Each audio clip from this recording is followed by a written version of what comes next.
जीवन ही है सत्य। युवक का कोई भी संबंध शरीर की अवस्था से नहीं है। उम्र से युवा होने का कोई भी संबंध नहीं है। बूढ़े भी युवा हो सकते हैं और युवा भी बूढ़े हो सकते हैं। ऐसा कभी कभी होता है कि बूढ़े युवा हो, ऐसा अक्सर होता है कि युवा बूढ़े होते हैं। और इस देश में तो युवक पैदा भी होते हैं, यह भी संदिग्ध बात है।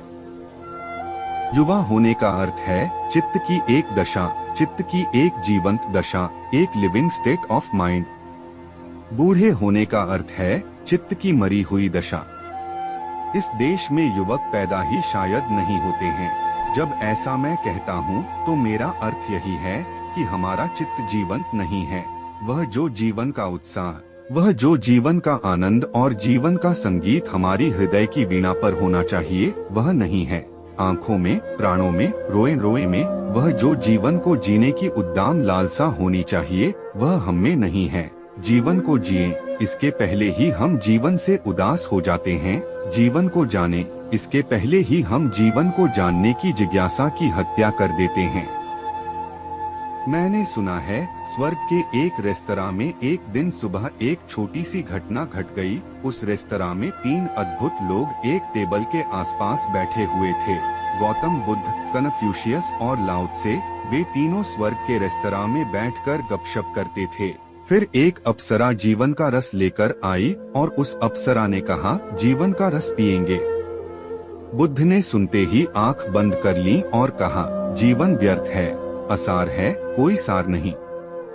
कन्फ्यूशियस ने आधी आंखें बंद रखीं और आधी खुली। वह गोल्डन मीन को मानता था हमेशा, मध्य मार्ग। उसने थोड़ी सी खुली आंखों से देखा और कहा, एक घूंट लेकर चखूंगा, अगर आगे भी पीने योग्य लगा तो विचार करूंगा। उसने थोड़ा सा जीवन रस लेकर चखा और कहा, न पीने योग्य है, न छोड़ देने योग्य है, कोई सार भी नहीं, कोई असार भी नहीं। उसने मध्य की बात कही। लाओ त्से ने पूरी की पूरी सुराही हाथ में ले ली जीवन रस की और कुछ कहे बिना पूरा पी गया और तब नाचने लगा और कहने लगा, आश्चर्य की गौतम बुद्ध, तुमने बिना पिए ही इनकार कर दिया। और आश्चर्य की कन्फ्यूशियस, तुमने थोड़ा सा चखा। लेकिन कुछ चीजें ऐसी हैं जो पूरी ही जानी जाएं तो ही जानी जा सकती हैं। थोड़े चखने से उनका कोई भी पता नहीं चलता।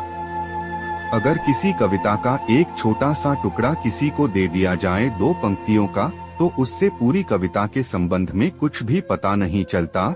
एक उपन्यास का एक पन्ना फाड़कर किसी को दे दिया जाए तो उससे पूरे उपन्यास के संबंध में कोई भी पता नहीं चलता।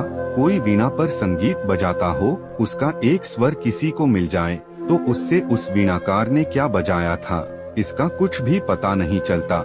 एक बड़े चित्र का छोटा सा टुकड़ा काटकर किसी को दे दिया जाए तो उस बड़े चित्र में क्या है, उस छोटे से टुकड़े से कुछ भी पता नहीं चलता। कुछ चीजें हैं जिनके स्वाद से कुछ पता नहीं चलता, जिन्हें तो उनकी समग्रता में, उनकी होलनेस में, उनकी टोटलिटी में, उनकी समग्रता में ही जीना पड़ता है, तभी पता चलता है। लाओ त्से कहने लगा, नाच उठा हूँ मैं, अद्भुत था जीवन का रस। और अगर जीवन का रस भी अद्भुत नहीं है तो फिर और अद्भुत क्या होगा। जिनके लिए जीवन का रस भी व्यर्थ है, उनके लिए फिर सार्थकता कहाँ मिलेगी। फिर वे खोजें और खोजें, वे जितना खोजेंगे उतना ही खोते चले जाएंगे, क्योंकि जीवन ही है एक सारभूत, जीवन ही है एक रस, जीवन ही है एक सत्य। उसमें ही छिपा है सारा सौंदर्य, सारा आनंद, सारा संगीत।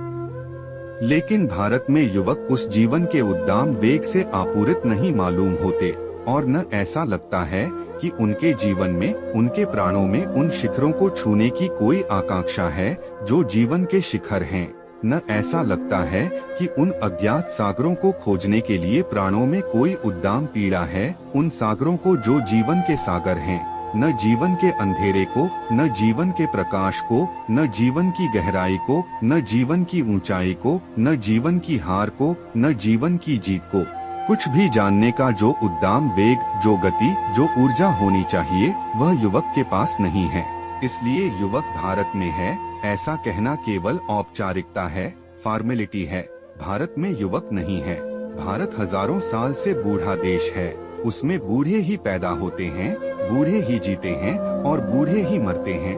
न बच्चे पैदा होते हैं, न जवान पैदा होते हैं। एक विचारक भारत आया था। काउंट कैसरलेन लौटकर उसने एक किताब लिखी है। उस किताब को मैं पढ़ता था तो मुझे बहुत हैरानी होने लगी।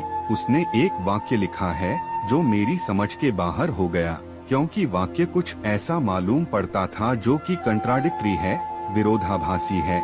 फिर मैंने सोचा छापे खाने की कोई भूल हो गई होगी, तो ख्याल आया कि किताब जर्मनी में छपी है। जर्मनी में छापे खाने की भूलें तो होती नहीं, वह तो हमारे ही देश में होती हैं। यहाँ तो किताब छपती है, उसके ऊपर 5-6 पन्ने की भूल सुधार वह छपा रहता है, और उन 5-6 पन्नों को भी गौर से पढ़िए तो उसमें भी भूलें मिल जाएंगी। वह किताब जर्मनी में छपी है, भूल नहीं हो सकती। फिर मैंने गौर से पढ़ा, फिर बार बार सोचा, फिर ख्याल में आया भूल नहीं की है, उस आदमी ने मजाक की है। उसने लिखा है कि मैं हिंदुस्तान गया, मैं एक नतीजा लेकर वापस आया हूँ। India is a rich country where poor people live. Hindustan एक अमीर देश है जहाँ गरीब आदमी रहते हैं। मैं बहुत हैरान हुआ, यह कैसी बात है? अगर देश अमीर है तो गरीब आदमी क्यों रहते हैं वहाँ? और देश अगर अमीर है तो वहाँ के लोग गरीब क्यों हैं? लेकिन वह मजाक कर रहा है। वह यह कह रहा है कि हिंदुस्तान के पास जवानी नहीं है जो कि देश के छिपे हुए धन को प्रकट कर दे और देश को धनवान बना दे। देश में धन छिपा हुआ है, लेकिन देश बूढ़ा है, बूढ़ा कुछ कर नहीं सकता। धन खदानों में पड़ा रह जाता है, बूढ़ा भूखा मरता रहता है। धन जमीन में दबा रह जाता है, बूढ़ा भूखा मरता रहता है। देश बूढ़ा है इसलिए गरीब है, देश जवान हो तो गरीब होने का कोई कारण नहीं है।